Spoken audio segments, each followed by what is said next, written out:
Biggest thing we've had so far is the announcement of our new dashboard. The biggest thing we've done is to try to expand out to have a bit better full course overview. So the golf courses can see not just a single sensor at any given time, but a more expansive overview of their fairways and greens all at one time. One of the other big things that we're trying to help out is labor costs. So we know every golf course is kind of struggling with labor right now.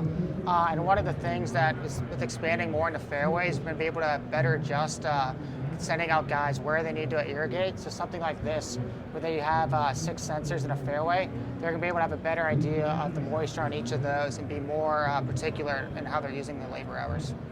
This is the Spiio sensor that we use. Essentially, it has 3 main readings on it. We have a moisture sensor, which is this faceplate right here, a salinity sensor, which are the 2 dimples, and then we have a temperature sensor that's in the top half of the device. The sensor is a completely wireless sensor that has a SIM card in it, similar to your cell phone. Essentially, the data goes up to the cloud and then to our server, and then we're able to expand it out under a platform for the users that they can view. We have this web app that you see right here, and then we also have a mobile app version for Apple and Android that users can view the data there. Most recently, we've been using, a lot of golf courses have been using about 1 sensor per green, but kind of this year the focus is really more on expanding into fairways. We kind of know the majority of irrigation use is being used on fairways, so if we have more sensors in fairway locations, we know that we're going to be able to save the most water out that way.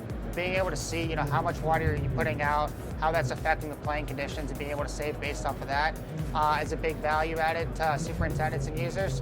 Another benefit is the temperature data with a lot of different, fungicides, chemicals, pre-emergence are being sent around soil temperature data. So being able to have, live in-ground soil temperature data throughout the year is very helpful.